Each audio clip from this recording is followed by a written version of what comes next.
Bonsoir à tous. 300 millions d'Africains n'ont pas accès à l'eau potable. 80% sont dans les zones rurales. Les infrastructures de distribution et d'assainissement font cruellement défaut. Le 7e Forum international sur l'accès à l'eau potable se tient en ce moment ici à Abidjan.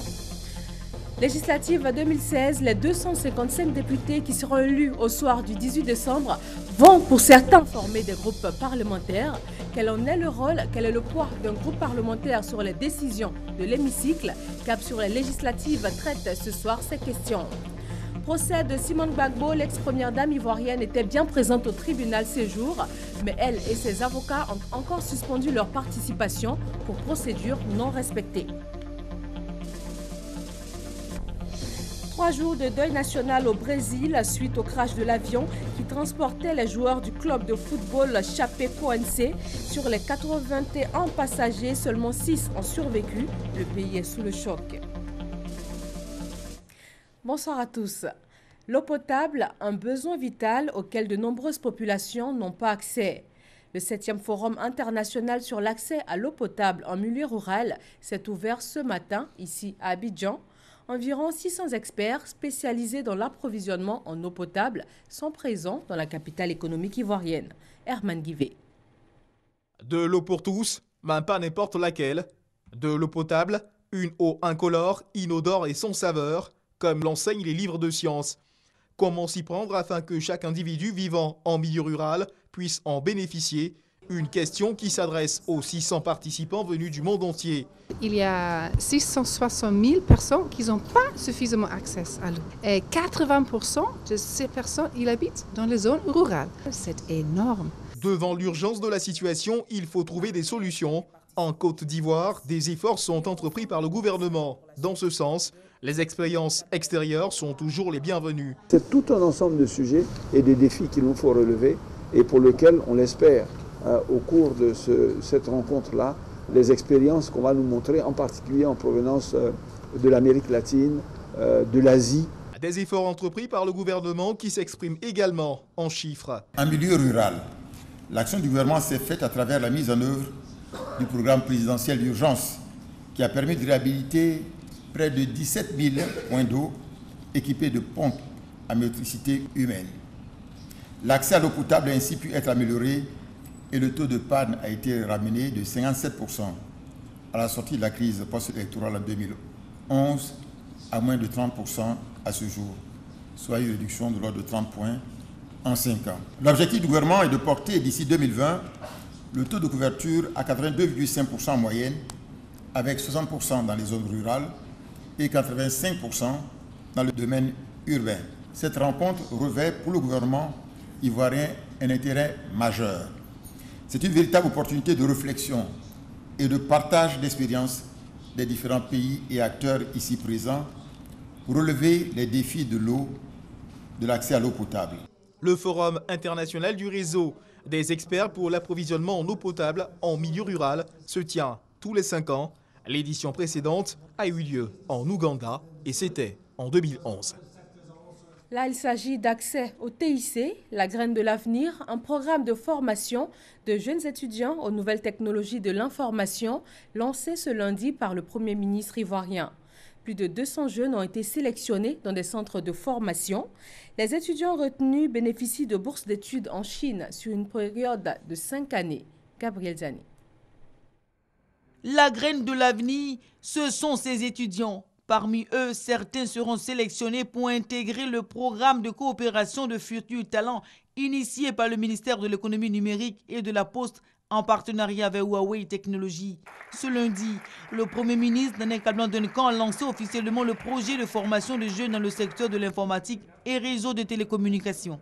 232 étudiants issus des centres de formation professionnelle seront choisis le mardi 29 novembre pour former le maillon de talent. C'est la première phase du programme financé entièrement par la multinationale chinoise, un programme d'une durée de 5 ans, scellé par un partenariat qui rapproche un peu plus la Côte d'Ivoire et la Chine. Vu que l'éducation et la formation constituent éléments clés de sa réussite sociale et économique, la Chine attache toujours une grande importance au renforcement des capacités des ressources humaines des pays africains. Le ministre Bruno Koné salue cet investissement chinois. Je voudrais saluer l'excellence de la coopération entre la Chine et la Côte d'Ivoire et saluer particulièrement la société Huawei Technologies pour son action citoyenne dans notre pays. Investir dans la formation des jeunes étudiants, ce n'est pas seulement œuvrer pour la relève, mais c'est aussi et surtout lutter contre le chômage des jeunes en les orientant vers l'entrepreneuriat. L'enjeu est d'importance et nous devons, pour les réussir, traiter les problématiques par la base. La base, c'est bien sûr notre jeunesse. La voie pour y parvenir, c'est d'abord la formation, parce qu'effectivement, il n'est de richesse que d'hommes. Le développement de l'expertise de la jeunesse dans le domaine du numérique et de l'informatique, un secteur en pleine mutation, est une action louable pour les initiateurs du projet Graines de l'avenir, conclut le Premier ministre. 20h06, tout de suite, cap sur les législatives.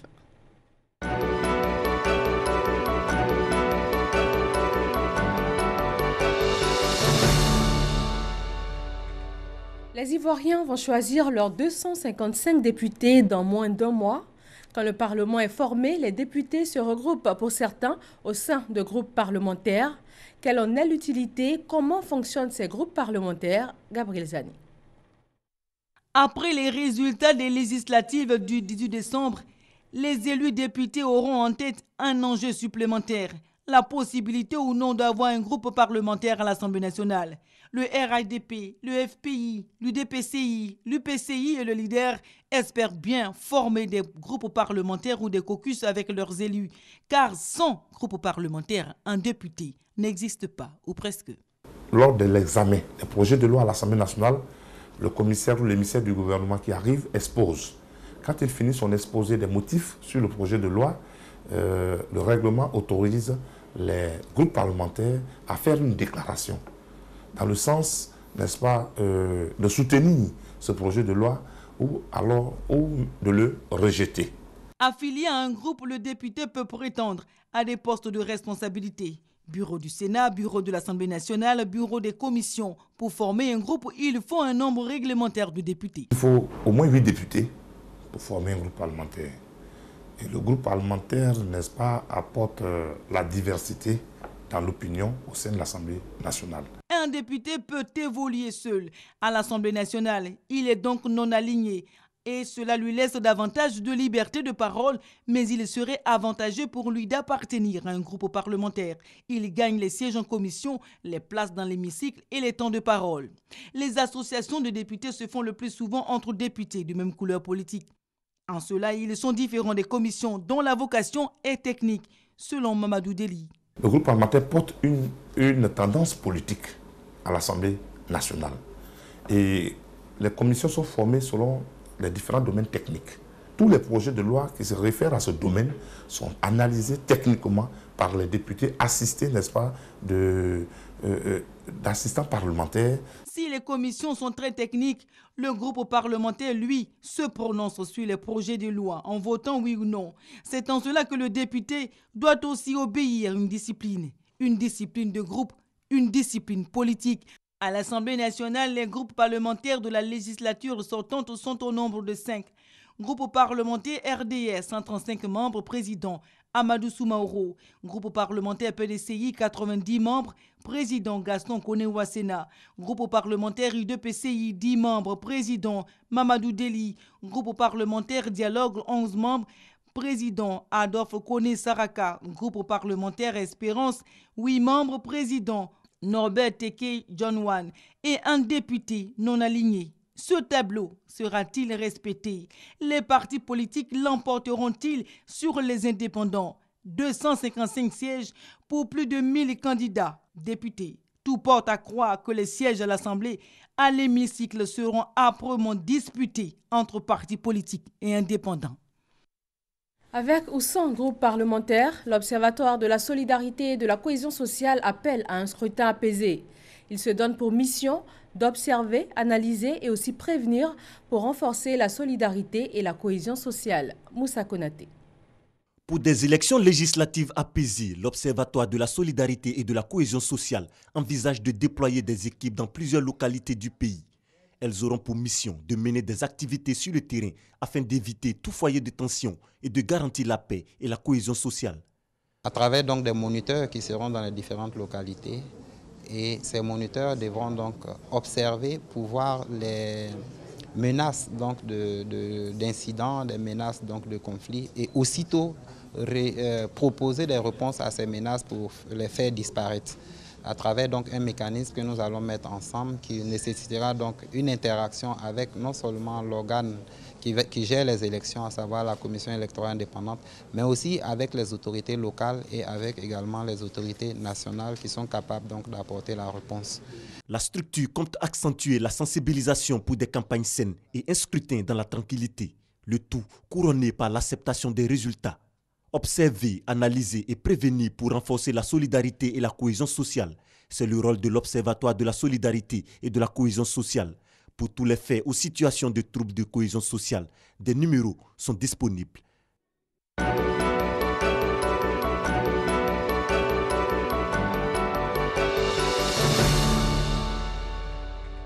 Élection présidentielle en Gambie, la campagne se termine ce soir à minuit et dans 2 jours, le jeudi 1er décembre, les Gambiens vont porter non leur bulletin mais leurs billes aux urnes. Un style particulier observé dans ce pays où le taux d'illettrés est très important. Ainsi, les électeurs votent non pas avec des bulletins de papier où sont inscrits les noms des candidats, mais avec des billes. Ces petites boules de différentes couleurs sont déposées dans des bidons de fer au lieu des urnes classiques. C'était déjà le cas lors du dernier scrutin présidentiel de 2011. Ici, en Côte d'Ivoire, après 2 semaines de suspension, le procès de l'ex-première dame devait reprendre aujourd'hui, après confirmation hier des 2 parties. L'accusée était effectivement présente, mais les débats n'ont pas eu lieu. La défense a encore suspendu sa participation, estimant que la procédure n'est pas respectée. Abou Sanogo. Les avocats de l'ex-première dame Simone Gbagbo suspendent leur participation à ces assises jusqu'à nouvel ordre. Ils estiment que les droits de la défense ne sont pas respectés. Nous demandons un délai de 2 mois pour respecter les dispositions du code. Mais la Cour peut dire, vous demandez un délai trop long, moi je fixe, par exemple, au 1er janvier ou au 2 janvier, et je demande à ce que ces témoins-là viennent. Tant que le droit de la défense n'est pas respecté, nous suspendons notre participation. Des arguments rejetés par la Cour. Selon le procureur de la République, il n'a jamais été question de l'élaboration d'un calendrier de comparution des témoins. La Cour, constatant que l'accusé est incapable de faire comparaître ses propres témoins, a pris une décision pour passer outre l'audition de ces témoins. La défense avait également demandé que la Cour puisse se transporter jusqu'à Abobo, sur les lieux de la marche des femmes d'Abobo, sur le lieu du bombardement de Siaka Kone et autres. La Cour a estimé que les témoins qui se sont succédés à la barre ont été très clairs et qu'un transport sur les lieux ne va rien apporter de nouveau. A donc rejeté cette seconde demande. Dans ce cas, que prévoit la loi? L'article 317 dit que l'avocat qui soit a été choisi ou a été désigné, s'il ne se présente pas, alors le président commet un avocat d'office. Si demain ils se présentent, on va continuer avec eux. S'ils ne se présentent pas, on va constater qu'ils ne se sont pas présentés. Et comme la loi l'a prévu, les autres vont continuer à leur place. Pour la partie civile, les audiences se déroulent selon les procédures. Le procès est fini pour nous. Toutes les parties ont pris position, chacun a dit ce qu'il voulait. Et nous, pour nous, le procès ne peut pas être discrédité, puisqu'ils ont participé jusque-là. L'affaire a donc été renvoyée au mercredi 30 novembre pour la suite de l'audience. Après le Ghana et le Nigeria, la Côte d'Ivoire abrite la 3e assemblée générale du réseau interagence de recouvrement des avoirs en Afrique de l'Ouest. Les membres du réseau font le bilan de 2 années d'exercice et il s'agit aussi pour eux de proposer d'autres mécanismes de sanctions à l'encontre des personnes dont les biens ont été mal acquis. Francis Boifo. Il est peu connu des populations, mais efficace. Le réseau interagence de recouvrement des avoirs en Afrique de l'Ouest, à Renvoie, permet aux 15 États membres de la CEDEAO plus Sao Tomé-Principe de saisir ou de recouvrer les avoirs criminels. L'agence judiciaire du Trésor public assure, le secrétariat permanent d'Arenwa, créé il y a 2 ans. La rencontre d'Abidjan est une occasion pour les spécialistes ivoiriens qui travaillent à la recherche des avoirs issus de crimes, drogue, blanchiment, criminalité environnementale, de renforcer leur coopération avec leurs collègues des 15 autres pays du réseau. Ces spécialistes vont réfléchir à la mise en place de mécanismes de recouvrement des avoirs différents de ceux dits classiques. Quand vous prenez par exemple un trafiquant d'êtres humains, il peut avoir utilisé un car pour transporter des enfants. Et lorsqu'il est dans les liens, n'est-ce pas, de la justice, le car est saisi parce que considéré comme ayant servi à commettre l'infraction du trafic. Mais on ne s'interroge pas sur les biens et les produits que ce trafiquant a déjà engrangés. Et c'est de cette politique-là que nous voulons sortir et faire en sorte que, pendant que l'instruction se fait pour pouvoir donc avoir des preuves de la culpabilité du délinquant, on puisse également pouvoir le frapper, n'est-ce pas, dans ce qui lui fait le plus mal, c'est-à-dire ses biens et son argent. Le réseau Interagence de recouvrement des avoirs en Afrique de l'Ouest bénéficie de l'appui financier et logistique des États-Unis d'Amérique et de la France. La 3e Assemblée générale va plancher sur la recherche de financement en vue de le rendre autonome. Passation de charge au ministère de l'Habitat et du Logement social. Niamien Konon a remis les documents officiels du ministère à son successeur, le ministre Mamadou Sanogo. Le ministre sortant est revenu sur certains dossiers prioritaires, notamment le programme de construction des logements sociaux en cours dans le pays. Dans l'univers de la communication, l'Association des présentateurs en langue ivoirienne est allée à la rencontre de son ministre de tutelle. À la recherche de solutions, ces hommes et femmes de médias ont fait part à Maître Afoussata Bambalamine de certaines contraintes liées à leur métier. Le reportage est signé par Gassoro Kone.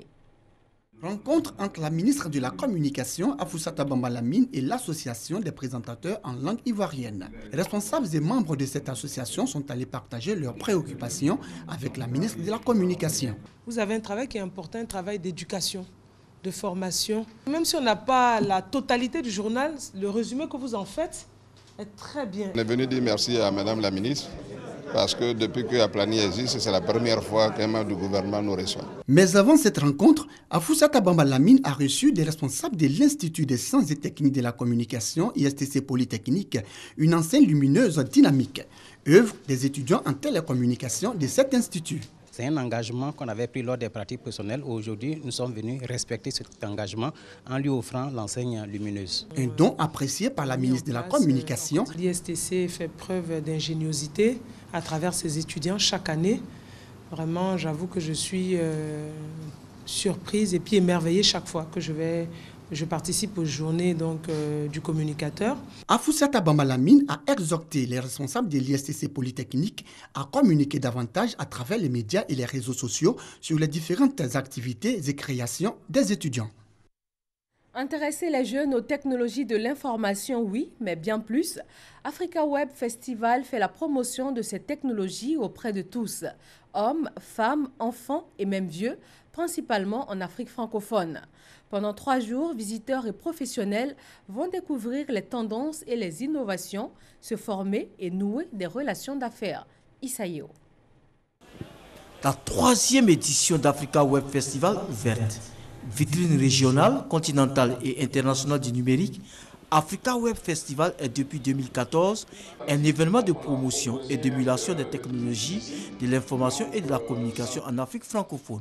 Pendant 3 jours, les visiteurs et les professionnels ont l'occasion de découvrir les tendances et innovations, de se former, de nouer des relations d'affaires et de se rendre visible. Cette plateforme est la bienvenue parce que ça va permettre aux jeunes étudiants de venir échanger avec les fournisseurs, plus connaître le monde du numérique et puis échanger aussi avec le monde extérieur. Initié par Mariam Sidiawara, Africa Web Festival est aussi une lucarne pour les exposants de démontrer leur savoir-faire dans le domaine du numérique. Depuis le Massa, depuis le FEMUA, la RTI s'est donnée pour ambition de diffuser tous les grands événements sur la plateforme numérique. Donc nous sommes un partenaire privilégié pour tous les grands événements. Notre mission principale, c'est de simplifier la vie du citoyen et la vie aux entreprises en dématérialisant un certain nombre de processus. Mais pour consommer ces services et ces processus, c'est via le web. On sait qu'aujourd'hui, la jeunesse est TIC, la jeunesse est téléphone portable. Et donc les informations qui intéressent la jeunesse sont disponibles à travers ces supports que la jeunesse utilise. L'agriculture, la santé et l'éducation sont des domaines mis en valeur par le festival. Nous travaillons aujourd'hui sur les fondements d'une économie numérique forte.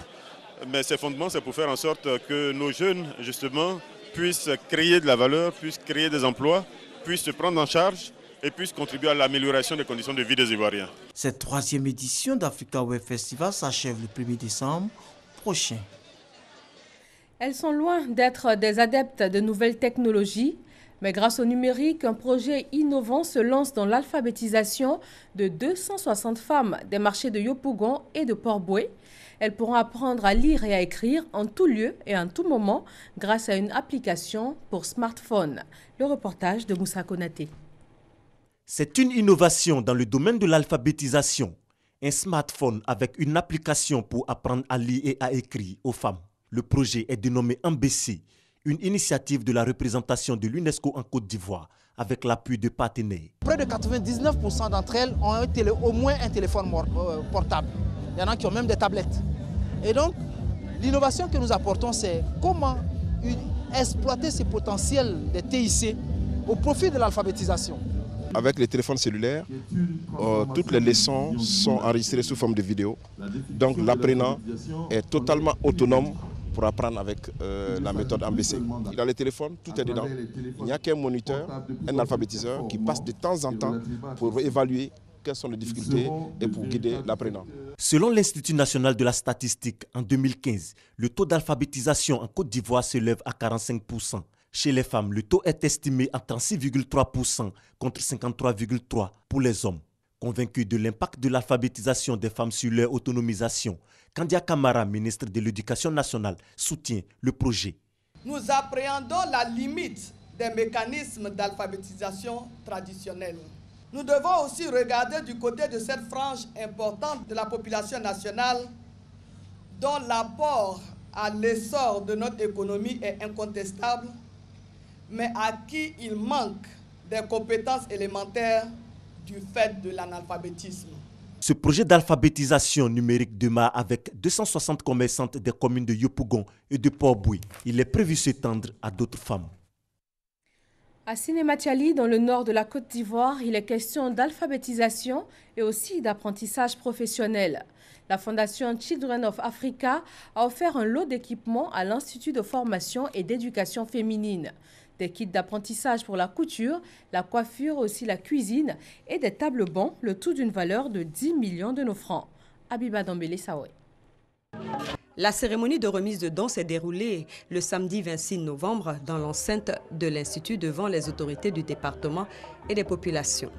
La présidente fondatrice de Children of Africa, Mme Dominique Ouattara, première dame de Côte d'Ivoire, a offert des casques, des machines à coudre, des congélateurs, des kits d'alphabétisation, des tables-bancs ainsi que des accessoires de couture, de coiffure et de cuisine. La valeur de ces dons, 10 millions de francs CFA. Intervenant à cette occasion, Mme Sissé Aïssatou, responsable de l'éducation et de la formation à la Fondation Children of Africa, s'est adressée aux populations et les a exhortées à scolariser les jeunes filles. Chers parents de Sinématiali, Mme Dominique Ouattara me charge de vous dire qu'elle est de cœur avec vous et qu'elle sera toujours à vos côtés, particulièrement pour soutenir les femmes et les enfants du département. Je vais demander à mes parents d'encourager nos jeunes sœurs à fréquenter ce centre de formation qui leur permettra de se réaliser et surtout de s'épanouir en tant que femme à part entière. M. Bini Kofi Etienne, préfet du département de Sinématiali, a rendu un hommage appuyé à l'illustre bienfaitrice, Mme Dominique Ouattara, qui a toujours lutté pour que la famille, la femme et l'enfant retrouvent leur place dans notre société. Au nom de la ministre de la Promotion de la Femme, de la Famille et de la Protection de l'Enfant, de la région du Poro, Mme Guessan Rosina, conseillère d'éducation préscolaire, a souligné que cet appui en matériel permettra d'engager le combat de l'autonomisation de la jeune fille par l'éducation et l'apprentissage des compétences de vie. Les heureuses bénéficiaires ont tenu, elles aussi, à exprimer leurs sincères et vifs remerciements à leur bienfaitrice et promis d'en faire bon usage. Enfin, Koulibaly Arsène Émile, président de la mutuelle de développement de Sinématiali, MUDES, a exprimé son infinie gratitude à la présidente fondatrice de Children of Africa. Il a profité de cette tribune pour présenter ses condoléances à la généreuse donatrice suite au décès de son père. Dans le domaine sanitaire, le gouvernement ivoirien a initié en août dernier un système de financement par performance. Les districts sanitaires sont engagés à faire le maximum pour des soins et des prestations de qualité. Franck Wadio. Le centre de santé rural de Kayeta, le centre urbain de Bono, l'hôpital général d'Anyama et le district sanitaire de Cocody-Benjéville primés. Plus de 90 millions de francs CFA repartis entre les districts sanitaires de Cocody-Benjéville, d'Anyama, de Boisflé et de Saint-Fra. Le ministère de la Santé et de l'Hygiène publique, avec ses chèques récompense, les 12 meilleures performances enregistrées au cours des périodes août-septembre 2016 dans le cadre de la phase 1 du projet pilote de financement basé sur la performance. Qui ont pour but d'améliorer la qualité des prestations dans nos centres de santé à travers des approches novatrices. Ces approches novatrices consistent à octroyer des points de bonus aux structures sanitaires qui satisferont aux indicateurs de base tels le nombre d'accouchements assistés et la couverture vaccinale. Donc c'est l'ensemble de ces indicateurs pour chaque trimestre que nous collectons les résultats et nous transformons ces résultats en plus-value monétaire. En clair, ont été primées les structures sanitaires qui ont répondu aux critères de performance édictés par le financement par performance. L'hôpital de Kayota dans le district sanitaire de Saint-Fra, premier au niveau rural. L'État ivoirien fait ses efforts, mais nos structures sanitaires sont pour la plupart mal loties sur le plan de la qualité des infrastructures. Et voilà des fonds qui vont aussi aujourd'hui nous permettre d'améliorer ces conditions-là à travers l'achat de matériel. Une remise de chèques pour le paiement des primes de performance de la phase 1. 19 districts sanitaires sont concernés par cette phase pilote qui durera 2 ans. Les résultats détermineront leur passage à l'échelle nationale. Le projet est soutenu par la Banque mondiale. 81 passagers, seulement 6 survivants. Le Brésil est sous le choc après le crash de l'avion qui transportait les joueurs du club de football de Chapecoense. L'équipe brésilienne se rendait dans le nord-ouest de la Colombie pour la finale de la Copa Sudamericana, la deuxième plus grande compétition de clubs d'Amérique latine. Il y avait aussi dans l'avion des journalistes, des membres de l'équipage et des encadreurs de l'équipe. Le président Michel Temer a déclaré 3 jours de deuil national. Ce sera ce dimanche les obsèques de l'ancien président cubain. Fidel Castro, décédé à l'âge de 90 ans, a déjà été incinéré. De nombreux dirigeants étrangers sont conviés à une cérémonie officielle d'hommage aujourd'hui mardi sur la place de la Révolution à La Havane. Les présidents français, américains et russes ont déjà indiqué qu'ils ne seraient pas présents. Direction Madagascar pour découvrir les cyclopousses et les pousse-pousses, moyens de transport utilisés à Antsirabe, 3e plus grande ville malgache. Cette ville du centre de l'île a abrité les assises de l'Union de la presse francophone. Les 300 journalistes présents pour l'événement ont eu affaire aux tireurs pour se déplacer dans la ville. Découvrons-les avec Thérèse Yoboué. Michael a 39 ans. Il est marié, père de 3 enfants. Il est tireur de pousse-pousse depuis 7 ans. Il gagne par jour 10 000 ariari, monnaie malgache, environ 2 000 francs CFA. Michel, lui, a 30 ans. Il est tireur de cyclopousse. Il gagne 4 000 francs CFA. Michel, tout comme ces milliers de tireurs, sont de conditions modestes. Ils viennent des villages environnants ou des bidonvilles d'Antsirabe, 3e ville malgache. Ils sont considérés comme des personnes de la basse classe. Ainsi, ils sont 25 000 au total à arpenter les rues d'Antsirabe à la recherche de clients. Ils sont le plus souvent en attente devant des édifices publics, restaurants, magasins, hôtels, écoles. Ces tireurs ne sont pas propriétaires de ces engins. Ils les louent soit pour la journée à 300 francs CFA pour les pousse-pousse et 650 francs CFA pour les cyclopousses. Tireur de pousse-pousse ou cyclopousse, un métier qui demande de l'endurance. Le prix de la course est fixé en fonction de la distance, mais également du temps. En saison de pluie, par exemple, les prix grimpent. À noter que l'étranger paye souvent un peu plus cher, parce que lui, il a des euros, disent-ils. Il y a une différence entre le cyclopousse et le pousse-pousse. Le pousse-pousse, plus ancien dans la région, est un engin à 2 roues, l'équivalent des autos en Côte d'Ivoire, avec 2 places assises. Le cyclopousse, lui, est relativement commode. C'est un tricycle avec 2 places assises, protégé des rayons du soleil et de la pluie. Les cyclopousses ont fait leur apparition en 2008 à Antsirabé, après Tamatave.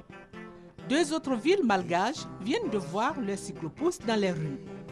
Diego au nord et Tulia dans le sud. À Antananarivo, la capitale de la grande île, il n'y a pas de cyclopousses, mais des pousse-pousse pour le transport des marchandises.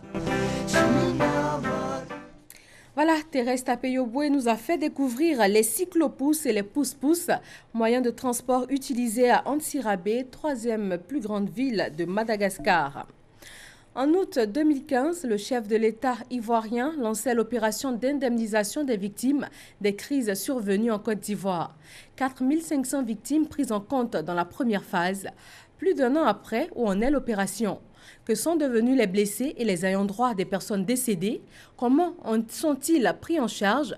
À quand la grande phase d'indemnisation? Retrouvez les réponses à ces questions et bien plus dans le magazine Focus. Ce sera après ce journal, bien sûr, sur RTI 1. Voilà, merci donc de rester avec nous. Merci de votre attention et excellente fin de soirée à tous.